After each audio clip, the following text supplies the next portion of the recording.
Hello friends, मैं दीपक नागर, अधिशासी अधिकारी, आप सभी का इस यूट्यूब चैनल पर स्वागत करता हूं। तो दोस्तों, आज हम एक बहुत ही इंपॉर्टेंट टॉपिक के बारे में बात करेंगे। लेटेस्ट में जो बहुत चर्चाओं में रहा है, तो मैं इसको एक कहानी के माध्यम से आपको समझाना चाहता हूं कि आप लोगों ने सबने कौन सी मूवी देखी होगी। शोले। शायद ही कोई ऐसा होगा जिसमें शोले मूवी नहीं देखी होगी। तो शोले में गब्बर क्या कहता है, या गब्बर से डरने वाले क्या कहते हैं कि यहाँ से 50-50 कोस दूर जब कोई बच्चा रोता है, तो यहाँ से 50-50 कोस दूर जब कोई बच्चा रोता है तो माँ कहती है सो जा, नहीं तो गब्बर आ जाएगा। लेकिन ऐसा ही एक गब्बर अब आ चुका है मैदान में, भारत देश में। आज जब भी कोई कोई अपोजिशन का लीडर ज़रा बोलता है बीजेपी के अगेंस्ट में, बीजेपी के अगेंस्ट में बोलता है, तो इसके दोस्त क्या कहते हैं, चुप हो जा, नहीं तो कौन आ जाएगा, नहीं तो ईडी आ जाएगा। तो जी हाँ दोस्तों, हम आज बात करेंगे इन्फोर्समेंट डायरेक्टरेट। लेटेस्ट में काफ़ी ज़्यादा चर्चाओं में रहा। एक ज़माने में जब हम छोटे थे, मैं जब छोटा था, आप लोगों का मुझे पता नहीं, तब सीबीआई चर्चाओं में बहुत रहता था। सीबीआई को मतलब बहुत प्रीमियम संस्था माना जाता था जो बड़े बड़े क्राइम सोल्व करती थी। लेकिन सीबीआई को धीरे धीरे अब वो सम्मान नहीं रहा, वो किसने स्थान ले लिया, ईडी में। अब सीबीआई की बात कम होती है, अब बात होती है ईडी की। डेली कोई ना कोई ऐसी कोई घटना होती है, कहीं चाहे संजय राउत को जेल में हो, चाहे वो मनीष सिसोदिया हो, कोई ना कोई हो, सब ऐसा मतलब अपोजिशन के लिए। जैसे तो ईडी क्या बन गया, ईडी एक ऐसा हथियार बन गया सत्तारूढ़ पार्टी का अपोजिशन को दुख देने के लिए। तो जी हाँ, हम आज बात करेंगे ईडी क्या है, इसकी स्थापना कब हुई, कौन से डिपार्टमेंट या कौन से मिनिस्ट्री के अंडर में ये आता है, इसका काम क्या होता है, किस लिए इसकी स्थापना हुई, इसका ऑब्जेक्टिव क्या है, और क्या ये वर्तमान में सही काम कर रहा है। थोड़ा सा इसका हम ऑब्जेक्टिव एनालिसिस करेंगे। तो दोस्तों, लो शुरू करते हैं हम ईडी के बारे में। तो देखो, ईडी कोई नई संस्था नहीं है। बेसिकली आप लोगों ने क्या होता है, कई सारी भारत में लॉ इन्फोर्समेंट एजेंसी होती है। लॉ इन्फोर्समेंट एजेंसी का सिंपल मतलब है कोई ना कोई कानून है देश में, उसको लागू कराती है। जैसे कि अगर आप स्टेट में कोई क्राइम लॉ एंड ऑर्डर का मैटर का वो उल्लंघन करते, तो कौन होता है, पुलिस होता है, होती ना। हर राज्य में लॉ एंड ऑर्डर का काम देखती है। कोई बड़ा क्राइम है जिसको लगता है पुलिस उससे नहीं हो पा रहा उसका सोल्व, तो फिर कौन आता था, सीबीआई आता था। फिर इसके बाद ईडी है। तो फिर दोस्तों, जब पुलिस है, सीबीआई है, तो फिर ईडी की क्या जरूरत है। और ईडी कोई नई संस्था नहीं है। मैं आपको बता दूं, ईडी की स्थापना 1956 में हो चुकी थी। काफ़ी पुरानी संस्था है, आज़ादी के लगभग के टाइम की बात है। कोई ईडी कोई नई संस्था नहीं है। तो जब पुलिस है, सीबीआई है, सीबीसी है, और भी कई सारी प्रीमियम एजेंसी है जांच के लिए, एनआईए है, नेशनल इन्वेस्टिगेशन एजेंसी है, तो फिर ईडी की क्या जरूरत पड़ी। सबसे पहले हम बेसिक चीज़ देखेंगे, ईडी की जरूरत क्या पड़ी। दोस्तों, क्या होता है ना, एक तो सिंपल क्राइम होता है, सिंपल, जिसमें दो चीज़ें लागू होती है। सबको पता है, इंडियन पिनल कोड और सीआरपीसी, क्रिमिनल प्रोसीजर कोड। है तो आप लोग थोड़ा बहुत जानते होंगे इसके बारे में। तो इनको कौन देखता है, पुलिस देखता है। सिंपल क्राइम के मामले होते हैं, जैसे किसी ने मर्डर कर दिया, किसी ने क्या थप्पड़ मार दिया, किसी ने कुछ भी प्रकार के, पुलिस में कई सारी आईपीसी की धारा होती है, उनको तक सजा मिलती है। लेकिन दोस्तों, कई सारे क्राइम ऐसे होते हैं जिनमें इकोनॉमिकल क्राइम होते हैं, पैसे का मामला होता है, बहुत जटिल इकोनॉमिकल मामले होते हैं। जैसे कि अगर मैं आपको एक एग्जाम्पल के तौर पर बताऊँ, तो अरशद मेहता स्कीम, ये शेयर मार्केट का स्कीम था, आप सबको अच्छे से पता है। तो अरशद मेहता स्कीम क्या है, शेयर मार्केट का स्कीम था। तो इनमें क्या होता है, बहुत ज़्यादा फाइनेंशियल नॉलेज चाहिए रहती है, इकोनॉमिकल जो अर्थशास्त्र की नॉलेज चाहिए रहती है। तो ऐसे टेक्निकल जो मामले होते हैं ना, जो इकोनॉमी जहाँ में शामिल होते हैं पैसे के, वो बेसिकली पुलिस को कहीं ना कहीं इसके एक सीमित होता है, लिमिट उनकी क्षमता होती है, क्योंकि कहीं वो उस मामले में इतना ट्रेंड नहीं होते। तो इसी को देखते हुए सरकार ने क्या किया, जितने भी इकोनॉमिकल क्राइम है, अर्थव्यवस्था के संबंध में बड़े बड़े फ्रॉड है पैसे के मामले में, जैसे नीरव मोदी का फ्रॉड, जैसे कि विजय माल्या का फ्रॉड, ऐसे बड़े बड़े फ्रॉड को रोकने के लिए बेसिकली इन्फोर्समेंट डायरेक्टरेट की स्थापना की गई थी। तो यहाँ हमने पहली चीज़ सीखी कि बेसिकली जो जितने भी इकोनॉमिक जो क्राइम होते हैं, उसको रोकने के लिए ईडी की स्थापना की गई थी। ईडी का एक और मुख्य काम है मनी लॉन्ड्रिंग को रोकना। अब आप सब लोग एक मिनट के लिए मनी लॉन्ड्रिंग को समझ लो। मनी लॉन्ड्रिंग को रोकने के लिए अभी जितना में, जैसे कि संजय राउत जेल में गए थे, तो किस लिए गए थे, वो मनी लॉन्ड्रिंग के मैटर में गए थे। अभी मनीष सिसोदिया जेल में है, तो वो भी कहीं ना कहीं मनी लॉन्ड्रिंग का मामला बनता है। तो हम इसको एक बार समझ लेते हैं। सबसे पहले तो आप समझो ब्लैक मनी को। ब्लैक मनी बेसिकली होती क्या है, ब्लैक मनी कोई काला धन नहीं होता, ना कि ऐसे कोई नोट होता है जिसको ब्लैक कलर से पेंट कर देता है। ब्लैक मनी का सिंपल सा एक लाइन में मतलब को, ऐसा पैसा जिस पर टैक्स नहीं दिया गया है, ऐसा पैसा जिस पे टैक्स नहीं दिया गया, वो सिंपल ब्लैक मनी कहलाता है। जैसे मान लो मैंने कोई प्रॉपर्टी बेची, मुझे 100 करोड़ की आई हुई, या किसी नेता ने रिश्वत ले ली 100 करोड़ की, मंत्री या किसी भी कोई बड़े व्यक्ति ने, तो ये 100 करोड़ की इनकम जो है वो कोई इनकम टैक्स को थोड़ी बता पाएगा। रिश्वत का पैसा है। कोई जैसे कि क्या बोलते हैं, ये जो ड्रग ट्रैफिकिंग का मामले होते हैं, ड्रग का होता है, इलीगल ड्रग का होता है, हेरोइन बेचने का, इनका तो ये सब इलीगल पैसे होते हैं। अब इन इलीगल पैसे को आप गवर्नमेंट को थोड़ा दिखा सकते हैं कि ये मैंने लीगल ट्रांजेक्शन किया और इनकम 30% टैक्स लो। तो जितने भी इलीगल मामले होते हैं ना, इलीगल इनकम, ये इलीगल इनकम बेसिकली क्या होती है, ये बेसिकली ये ब्लैक मनी होती है। क्यों? क्योंकि इनको क्या होता है, न तो ये किसी गवर्नमेंट के रिकॉर्ड में आती है, न इनको रिकॉर्ड में दिखा सकते हैं। तो इसको हम ब्लैक मनी कहते हैं। ब्लैक मनी सामान्यतः प्रॉपर्टी से होती है। आप लोगों ने किसी ने प्रॉपर्टी खरीदी थी, तो आप सबको याद होगा, अगर प्रॉपर्टी की कीमत 1 करोड़ रुपये है, तो कोई भी लगभग डीएलसी रेट 40 लाख के आसपास या 30 लाख के आसपास क्या करेगा, चेक से देगा, बाकी क्या करेगा 60 लाख कैश देता है। तो केस क्या है बेसिकली, ये केस बेसिकली ब्लैक मनी बन जाता है। इस पर आपको टैक्स थोड़ी दे रहे हो, रजिस्ट्री थोड़ी दे रहे हो। तो है ना, ऐसा इनकम, ऐसा सोर्स जो गवर्नमेंट को डिक्लेयर नहीं हो पा रही और जिसको क्या हो रहा है, जिस पे कोई टैक्स नहीं दिया जा रहा, उसको क्या कहते हैं, ब्लैक मनी कहते हैं। लेकिन दोस्तों समस्या क्या आती है, ब्लैक मनी का हम इस्तेमाल नहीं कर सकते, या उसको कैसे करें। जैसे मान लो किसी के पास रिश्वत के 1000 करोड़ रुपए हैं, अब वो कैसे इसको खर्च कर सकता है। तो किसी प्रकार से ये ब्लैक मनी को क्या करेगा, ये व्हाइट मनी को बदलने का प्रयास करता है। ऐसा लगे, ऐसा दिखाने का प्रयास करेगा गवर्नमेंट को कि ये ब्लैक मनी नहीं है, ये तो क्या है, व्हाइट मनी है। तो जो ब्लैक मनी को व्हाइट मनी बनाने के लिए जो प्रोसेस अपनाता है, उसको बेसिकली मनी लॉन्ड्रिंग कहते हैं। क्या कहते हैं, मनी लॉन्ड्रिंग। अब आप समझ गए, ब्लैक मनी को व्हाइट मनी के रूप में शो करने का तरीका ही क्या होता है, बेसिकली मनी लॉन्ड्रिंग होता है, जो इलीगल प्रोसेस है। इससे तो क्या है, जितना भी इसने इलीगल पैसा कमाया वो अगर व्हाइट बन जाएंगे तो और ज़्यादा इलीगल मनी कमाने के लिए प्रोत्साहित होगा। रिश्वत का पैसा लिया आपने, अब उसको व्हाइट करने में आप सफल हो पा रहे हो मनी लॉन्ड्रिंग के माध्यम से, तो आपको तो मजा आ जाएगा। या फिर कोई क्रिमिनल एक्टिविटी से पैसा कमाया और उसको व्हाइट कर लिया, तो फिर तो आपको क्या होगा, मजा आ जाएगा। तो इसलिए है ना, इस मनी लॉन्ड्रिंग को रोकने का काम भी किसके पास होता है, ईडी का होता है। कैसे होता है, एक बार इसको उदाहरण देके बताता हूँ मैं। सपोज करो ये कोई नेता है, सपोज करो ये कोई भी हो सकता है, ये ब्यूरोक्रेट्स भी हो सकता है, ये पॉलिटिशियन भी हो सकता है, इसके पास 100 करोड़ रुपये है, ये हो गया इलीगल मनी कमाई इसने, ठीक है। अब ये मनी लॉन्ड्रिंग में क्या करेगा, सपोज करो ये इंडिया है, इधर कोई देश है, सपोज करो मॉरिशस है, किसी प्रकार से ये हवाला के माध्यम, हवाला आप लोग समझते होंगे, एक ऐसा आदमी जो एक पैसे को एक जगह से दूसरी जगह भेजता है, तो हवाला के माध्यम से क्या करेगा, ये मॉरिशस में भेज दिया इसने 100 करोड़ रुपये, ठीक है। 100 करोड़ को यहाँ पर मॉरिशस के पास भेज दिया हवाला के माध्यम से।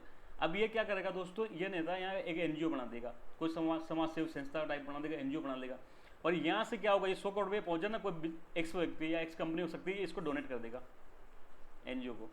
तो होगा ना, देखो एनजीओ के पास क्या हो रहा है, लीगली पैसा आ रहा है, या इसको बोलता है एनजीओ जो कोई कंपनी होती, तो एक कंपनी में एक तरह से क्या होगा कि ये मैं निवेश करूंगा, ये 100 करोड़ रुपए यहाँ का बैठा एक्स व्यक्ति, तो इस कंपनी में पैसा आगे नहीं आगे, तो एक तरह से क्या दिख रहा है, दिखने में तो ये लग रहा है कि जो मॉरिशस का व्यक्ति है वो इस एनजीओ या कंपनी में निवेश कर रहा है, लेकिन जबकि ये तो मॉरिशस का पैसा है नहीं, ये तो इसका खुद का क्या था, इलीगल मनी थी। तो ये इलीगल मनी यहाँ से घूम के क्या आ गई, यहाँ पर आ गई, और इसको एक तरह से क्या हो रहा है, इलीगल दिखा रहा है। तो ये पूरी प्रक्रिया होती है मनी लॉन्ड्रिंग की, मनी लॉन्ड्रिंग की ये प्रक्रिया होती है। इसको रोकना भी गवर्नमेंट की, मतलब ईडी की जिम्मेदारी होती है।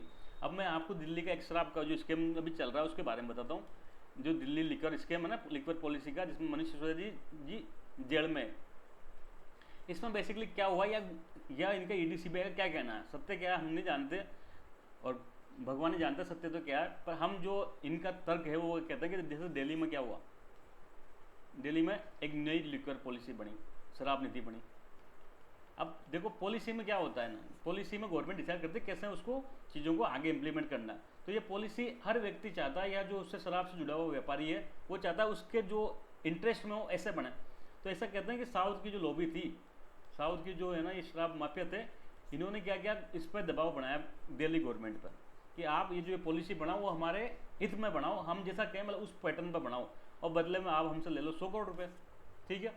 अब ऐसा कहते हैं कि दिल्ली से ये पैसा गया हवाला के माध्यम से, कई बार वहाँ से ये आया गोवा में, गोवा में इलेक्शन थे, आप सब लोगों को पता होगा, गोवा में कुछ टाइम पहले इलेक्शन थे, तो ये हवाला के माध्यम से पैसा आगे ये गोवा के इलेक्शन में खर्च किया आप पार्टी ने।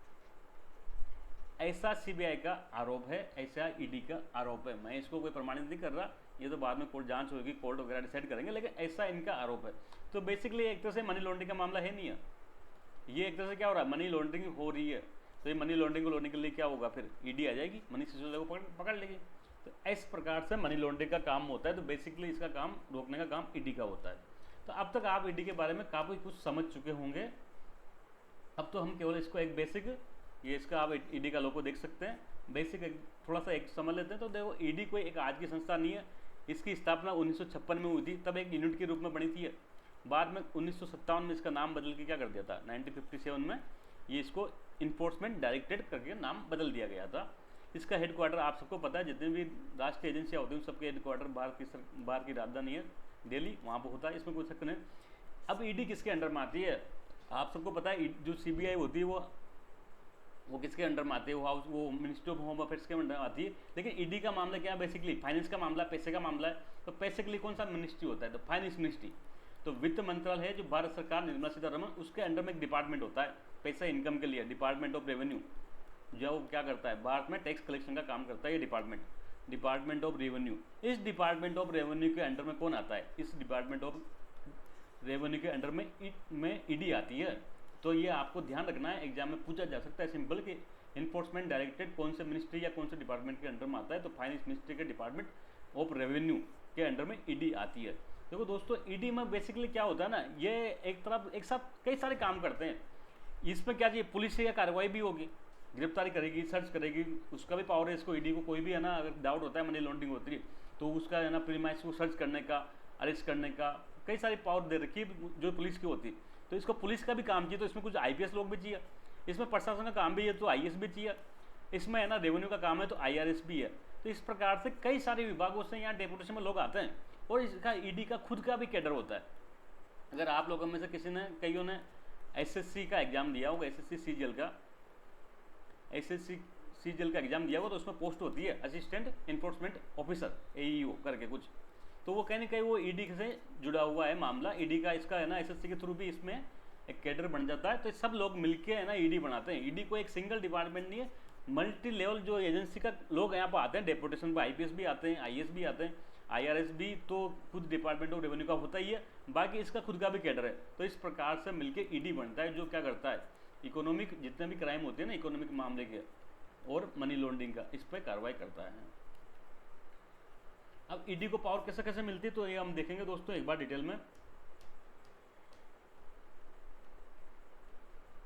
सबसे पहले तो हिस्ट्री में देख लें, मैंने बताया था इसकी स्थापना 1956 में हो गई थी, तब ये इन्फोर्समेंट यूनिट के रूप में बनी थी। बाद में इसको गवर्नमेंट ने क्या किया, अपग्रेड किया और 1957 में इसको क्या कर दिया, ईडी के रूप में डेवलप किया। ईडी का ऑब्जेक्टिव हम सब ने बताया, इकोनॉमिक जो जितने भी ऑफेंसेज होते हैं आर्थिक मामले के, जैसे कि माल्या जी भाग गया, जैसे नीरव मोदी भाग गया, इन सब मामलों में भी ईडी जांच कर सकती है। जहाँ पर मनी लॉन्ड्रिंग का मामला है या आर्थिक अपराध शामिल हैं, वहाँ सब पर ईडी जांच कर सकती है। ईडी का हेडक्वार्टर न्यू दिल्ली में है, मेडल आपने पता ही है, मिनिस्ट्री ऑफ फाइनेंस के अंडर में आता है, डिपार्टमेंट ऑफ रेवेन्यू के अंडर में आता है। अब ईडी को कौन कौन से एक्ट के तहत पावर मिलती है, ये बहुत इंपॉर्टेंट है दोस्तों, इनको हमको याद रखना पड़ेगा। एग्जाम में पूछा जा सकता है कि भाई जो ईडी को ये पावर दे रखी है इतनी सारी, वो किसके अंडर में दे रखी है। तो ईडी का एक सबसे पहले तो एक बहुत फेमस कानून है फेमा एक्ट, आप सबने नाम सुना होगा, FEMA act 1999, foreign exchange management act. Bharat में जितने भी विदेशी मुद्राएं आती है, डॉलर आ रहे हैं या यूरो आ रहा है, इसको यहाँ पर लोकल करेंसी में कन्वर्ट करने का कई सारे रूल होते हैं। तो इस फेमा एक्ट का अगर कोई उल्लंघन करते हैं, फर्जी तरीके से देश में डॉलर लेके आ जाए या डॉलर बाहर लेके चल जाए, तो ऐसे व्यक्तियों पर गवर्नमेंट ये ईडी कार्रवाई कर सकती है फेमा एक्ट के तहत। फेमा एक्ट के तहत कुछ पावर आरबीआई को भी मिलती है। अगर आपने आरबीआई ने पढ़ा होगा तो आरबीआई फॉरेन एक्सचेंज का कस्टडियन होता है, और ये फेमा एक्ट के तहत आरबीआई को भी पावर मिली हुई है। तो आरबीआई तो क्या करता है, रेगुलेट का काम करता है, और जो अगर कोई क्राइम कर रहा है तो उसको कार्रवाई करने की पावर किसको है, ईडी को है, आरबीआई को नहीं है। एक जो मनी लॉन्ड्रिंग को रोकने के लिए भारत सरकार ने कानून बनाया था, prevention of money laundering act, PMLA act, prevention of money laundering act 2002। इसके तहत क्या काम कर सकता है, इसके तहत ये ईडी मनी लॉन्ड्रिंग को रोकने का काम करती है। एक दोस्तों एक एक्ट बनाया था लेटेस्ट में, फजीटिव इकोनॉमिक ऑफेंडर एक्ट। ये बेसिकली जब मोदी सरकार आई थी तब आप सब लोगों को पता है बीच में ये दौर चला था, पहले कौन भागा, माल्या भागा, पहले फिर कौन भागा, नीरव मोदी भागा। अब भाग भाग के कहाँ चल जाते हैं, ये विदेशों में चल जाते हैं, ये यूके में जाके बैठ गए। तो ऐसे जो आर्थिक घोटाले करके भाग जाते हैं ना, उन पर कार्रवाई करने के लिए, इनकी जो इंडिया में संपत्ति है जब्त करने के लिए और कई सारी पावर देने के लिए ये गवर्नमेंट ने एफईओ जो फजीटिव इकोनॉमिक ऑफेंडर एक्ट बनाया गया था, जिसके तहत जितने भी ये पैसे खा के भाग जाते हैं विदेशों में, उनके खिलाफ कार्रवाई की जा सकती है। तो ये इस एक्ट के में भी ईडी को ही पावर दी गई है। तो ईडी को एक तो फेमा एक्ट में पावर है, पीएमएल एक्ट में पावर है मनी लॉन्ड्रिंग का, फजीटिव इकोनॉमिक ऑफेंडर कोई जो आर्थिक घोटाले करके विदेश में भग गया तो उस पर कार्रवाई करने का पावर है। एक बेसिकली है ना कोपे पोसा कानून होता था एक ज़माने में, कोई खास बात नहीं है, कोपे पोसा कानून होता था 1974 में। इसके तहत भी अगर कोई फॉरेन एक्सचेंज के साथ छेड़छाड़ करता है या गलत तरीके से डॉलर या विदेशी मुद्रा इंडिया में लाता है या ले जाता है तो उस पर भी ये ईडी कार्रवाई कर सकता है। ईडी में मैंने बताया था कई आईआरएस से भी होते हैं, बेसिकली ज़्यादातर आईआरएस होते हैं, कुछ आईपीएस भी होते हैं पुलिस का कार्रवाई करने के लिए, इसमें कुछ आईएएस भी होते हैं, खुद का अपना भी कैडर होता है ईडी का, जो कहीं ना कहीं एसएससी के माध्यम से भर्ती होता है, इसका अपना खुद का भी कैडर होता है, ये सब मिलकर ईडी बनती है। ED basically multi disciplinary agency है, कई सारी संस्थाओं से लोग यहाँ पे आते हैं। अब इसमें बेसिकली अभी विवाद भी चल रहा था, आप लोगों ने देखा होगा, तो ईडी के जो सबसे टॉप पोस्ट कौन सी होती है पूरी इंडिया में, होता है इसका डायरेक्टर, ईडी का डायरेक्टर होता है, उसका नाम है अभी आज के वर्तमान टाइम में संजय कुमार मिश्रा। संजय कुमार मिश्रा, ये नाम याद रखना, पूछा जा सकता है, काफ़ी न्यूज में रहते हैं ये। संजय कुमार मिश्रा जी वर्तमान में क्या है, वर्तमान में ईडी के डायरेक्टर हैं और इनका कार्यकाल कितना होता है, 5 ईयर का होता है, 5 ईयर का इनका कार्यकाल होता है, ये हमको याद रखना है। तो दोस्तों अभी के लिए इतना ही, ये थी ईडी की पूरी कहानी। आई होप आप लोग समझ गए होंगे। जल्दी हम मिलेंगे, तब तक के लिए थैंक यू, जय हिंद।